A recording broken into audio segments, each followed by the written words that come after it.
At their peak, some champions don't just win, they erase opposition, stacking highlight reel knockouts against the very best the sport has to offer. Every punch lands with authority, every movement carries intent, and every opponent eventually folds under the pressure. But even at the highest level, there are moments when dominance meets resistance, when unstoppable momentum collides with something unfamiliar. And in those moments, the truth reveals itself quickly.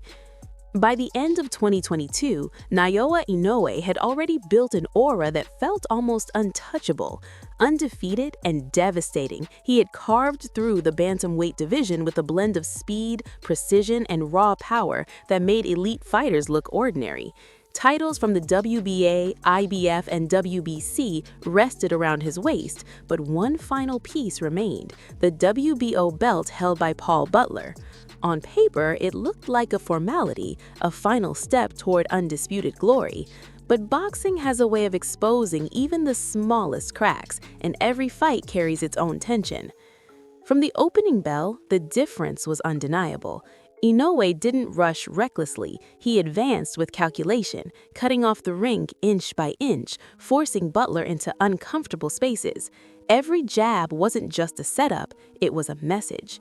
Every body shot dug deeper, slowly draining resistance. Butler stayed disciplined, gloves tight, movement cautious, but he was already reacting rather than dictating. And against a fighter like Inoue, that's a dangerous place to be. Round after round, the pressure built. Inoue's combinations came in waves, sharp, efficient, and punishing. He wasn't just landing punches, he was breaking rhythm, dismantling structure, and removing options. Butler, once composed, became increasingly hesitant, offering little in return. The fight transformed into something one-sided, a demonstration rather than a contest. By the later rounds, the outcome felt inevitable. When the finish finally came, it wasn't sudden, it was earned through relentless accumulation. Inoue stood as the undisputed bantamweight champion, but more importantly, he had made a statement. This wasn't just dominance, it was control at the highest level. Yet, for a fighter like Inoue, standing still is never enough. In 2023, he moved up in weight, stepping into the super bantamweight division, a place filled with new challenges and fresh danger. Waiting for him was Stephen Fulton, a champion known not for power, but for intelligence, discipline, and ring IQ. Fulton wasn't the kind of fighter you overwhelm easily. He adapted, he adjusted, and he forced opponents into uncomfortable fights. But once again, the script didn't unfold the way many expected. From the early rounds, Inoue's presence dictated everything. His speed closed distance before Fulton could react, his jab disrupted rhythm before it could be established, and his power forced hesitation where confidence once lived. Fulton tried to adjust, tried to find openings, but each attempt was met with sharp counters and punishing combinations. Slowly, the gap between them widened, not just in output, but in control. By the middle rounds, the fight had shifted completely. Fulton, known for composure, began to show signs of uncertainty. Inoue, sensing it, increased the pressure. Every exchange carried danger, every moment felt like it could end. And when the decisive sequence came, it came fast. A crushing right hand broke through, followed by a relentless barrage that left no doubt.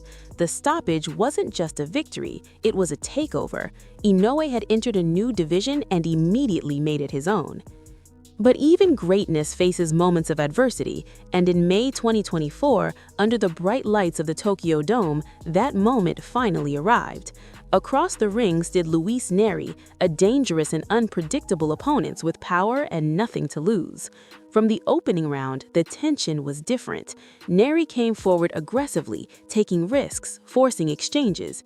And then, in a moment that shocked the crowd, Inoue hit the canvas for the first time in his career. For a split second, everything changed. The aura cracked, the invincibility questioned.